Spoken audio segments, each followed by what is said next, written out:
Russian troops have been bogged down near Pokrovsk in Donetsk Oblast, Viktor Trehubov, a spokesperson for Ukraine's Khortytsia group of forces, told Radio Free Europe/Radio Liberty. The spokesperson stated that the Russian army's offensive from the south, along with their attempt to bypass the city from the west, is failing. There is a noticeable trend of exhaustion among the Russians. I'm not suggesting that Ukrainians have some kind of second, third, or hundredth wind. But the Russians have certainly begun to show signs of physical, moral, and material exhaustion. It's clear and noticeable, Trehubov remarked. According to the spokesman, the situation may be attributed to the effective actions of Ukrainian UAV units, which have successfully established a strong defense. At the same time, Trehubov noted that in other areas, Russian troops appear to have more energy than in Pokrovsk.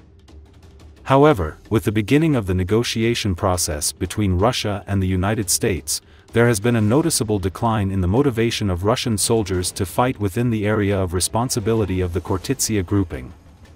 The embattled town of Pokrovsk in Donetsk Oblast is among the most hotly contested areas of the front. Commander-in-Chief Alexander Syrsky previously claimed that 7,000 Russian soldiers were killed near Pokrovsk in January alone.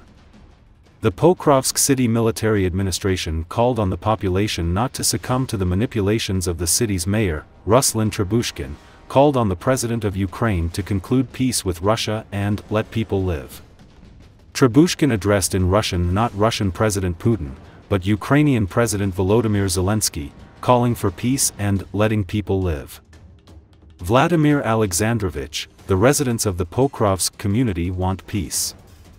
The majority of Ukrainians want peace. People do not want to fight, they are tired. The same military who are on the front line, who have not been replaced for a long time, people want to go home. They want you to give them peace. Mr. President, we believe in you. Make peace and let people live, Trebuchkin said. We urge the community residents not to succumb to manipulations. The fate of our community and the entire country depends on the resilience, unity, and support of the armed forces of Ukraine, the military administration said in response to Trebuchkin's message.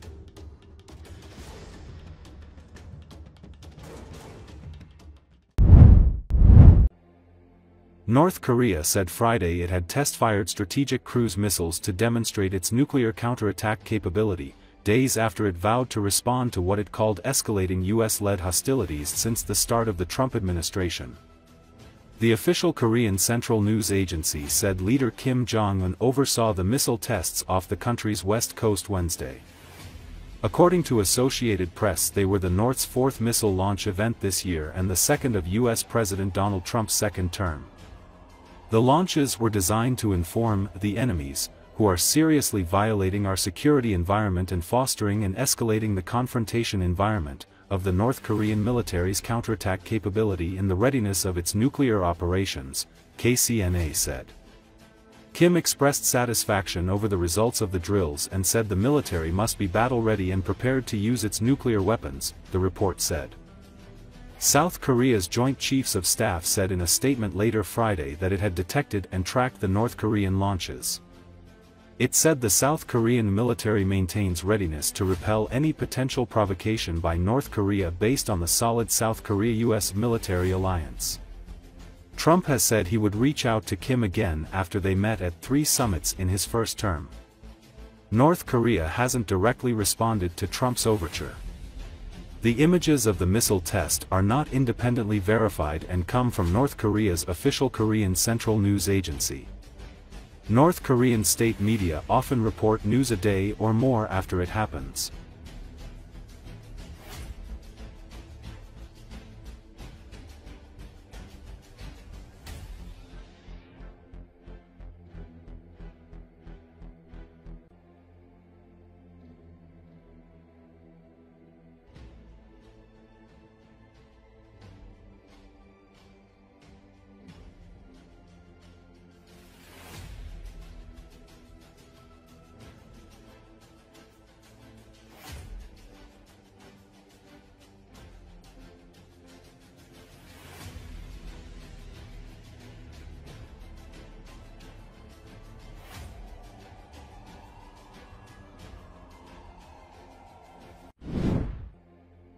Venezuelan migrants handed over to Mexico like it's a U.S. immigration detention facility.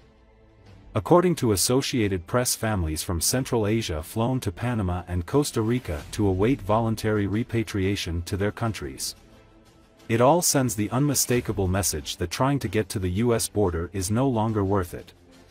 While the numbers remain modest, U.S. President Donald Trump's administration has laid the groundwork to reverse the region's migration flow. In its first month, the Trump administration has reached deals with Mexico, Guatemala, El Salvador, Honduras, Costa Rica and Panama to act as stopovers or destinations for migrants expelled from the U.S.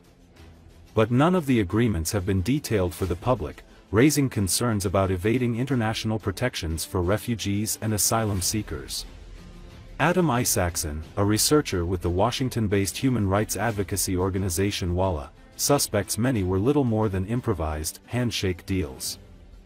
Trump made deals during his first presidency with Mexico, Guatemala, Honduras, and El Salvador to take in asylum seekers, though only Mexico and Guatemala actually received them. But the agreements in his second term are more varied, ranging from Honduras letting Venezuelans get off a U.S. plane and board a Venezuelan one in its territory last week, to El Salvador offering to imprison deportees, and even U.S. citizen prisoners.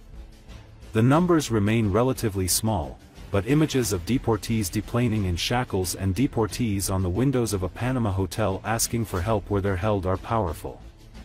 This is still a preliminary phase because Congress has not approved a new budget. The idea is to scare them, Isaacson said.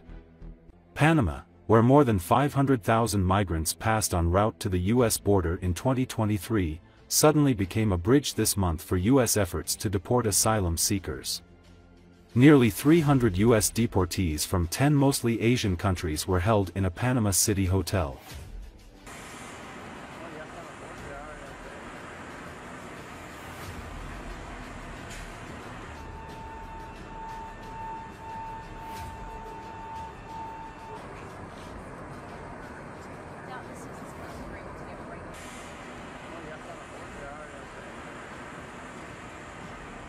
Tenemos entendido, aunque no hay nada escrito, que hay 7 países que México está aceptando: Cuba, Haití, Nicaragua, Venezuela, más Salvador, Guatemala y Honduras. Aunque pueden haber otros, porque no hay nada escrito, parece un acuerdo handshake a manos.